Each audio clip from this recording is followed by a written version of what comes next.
ಇವತ್ತಿನ ರಾತ್ರಿ ಕ್ರಿಕೆಟ್ ಮ್ಯಾಚಕ್ಕೆ ಈಗಾಗಲೇ ಕೇಂದ್ರ ಸರ್ಕಾರ ಮಾಡಿದಂಥ ದ್ರೋಹ ಇದು. ಆ 26 ಹೆಣಗಳ ಮೇಲೆ ಇವರು ಕ್ರಿಕೆಟ್ ಆಡ್ತಾ ಇದ್ದಾರೆ. 26 ಮನೆಗಳಲ್ಲಿ ಇನ್ನೂ ಕಣ್ಣೀರು ಆರಿಲ್ಲ.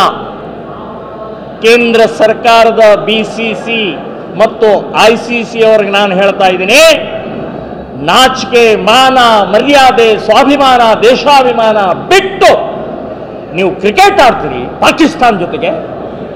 78 ವರ್ಷದಲ್ಲಿ ಎಷ್ಟು ರಕ್ತ ಹರಿಸಿದ್ದಾರೆ, ಎಷ್ಟು ಟೆರರಿಸ್ಟ್ಗಳಾಗಿ ಹುಟ್ಟಾಕಿದ್ದಾರೆ, ನಿಮಗೇನು ಕಲ್ಪನೆ ಇದೆ? ಪಹಲ್ಗಾಮ್ದಲ್ಲಿ ಏನಾಯಿತು? ಇನ್ನೂ ಆರಿಲ್ಲ ರೀ ಅವ್ರ ಮನೆಗಳಲ್ಲಿ. 5 ತಿಂಗಳಾಯ್ತು ಅಷ್ಟೇ, 5 ತಿಂಗಳಾಗಿದೆ.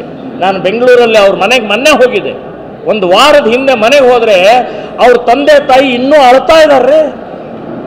ಈಗ ಅಂಥ ಕಣ್ಣೀರು ಕಾಣದೆ ನೀವು ಬರೀ ದುಡ್ಡಿಗೋಸ್ಕರ ಆ ಪುಟಕೋಸಿ ಪಾಕಿಸ್ತಾನ ಜೊತೆಗೆ ಆಟ ಆಡ್ತೀರಿ ಅಂತಂದರೆ ಯಾವ ಮಟ್ಟಕ್ಕೆ ಬಂದಿದೆ?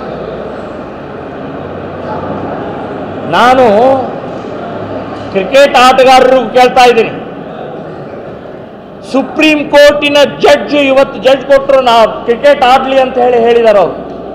ಅವ್ರು ಬ್ಯಾನ್ ಮಾಡಲಿಲ್ಲ. ನಾನು ಅವ್ರಿಗೂ ಹೇಳ್ತಾನೆ, ಜಡ್ಜ್ಗಳಿಗೂ ಹೇಳ್ತಾನೆ, ಕ್ರಿಕೆಟ್ ಆಟಗಾರರು ಮತ್ತು BCCI ICC ಅವ್ರಿಗೂ ಹೇಳ್ತಾ ಇದ್ದೀನಿ, ನಿಮ್ಮ ಮನೆ ಮಕ್ಕಳು ಸತ್ತಿಲ್ಲ, ಈ ಟೆರರಿಸ್ಟ್ ಗುಂಡಿನಿಂದ ನಿಮ್ಮ ಮನೆ ಮಕ್ಕಳು ಸತ್ತಿಲ್ಲ, ಅದಕ್ಕೆ ಕ್ರಿಕೆಟ್ ಆಡ್ತಾ ಇದ್ದೀರಿ ನೀವು, ಅದಕ್ಕೆ ನಮ್ಮ ದೇಶಕ್ಕೆ ದ್ರೋಹ ಬಗೀತಾ ಇದ್ದೀರಿ ಅಂತನ್ನುವಂಥದ್ದು ಹೇಳ್ತಾ ಇದ್ದಾರೆ.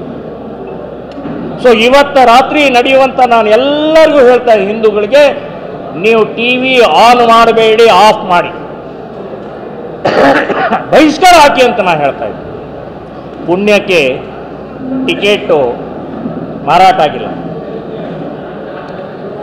ಹಿಂದಿನ ರೆಕಾರ್ಡು ಈಗಿನ ರೆಕಾರ್ಡ್ ನೋಡಿದ್ರೆ ಅರ್ಧಕ್ಕಿಂತ ಜಾಸ್ತಿ ಮಾರಾಟ ಆಗಿಲ್ಲ. ಎಸ್, ಇನ್ನೂ ಸ್ವಾಭಿಮಾನ, ಇನ್ನೂ ದೇಶಾಭಿಮಾನ ಜೀವಂತ ಇದೆ ಅಂತನ್ನೋದು ಇದೇ ಸಾಕ್ಷಿ. Yes sir.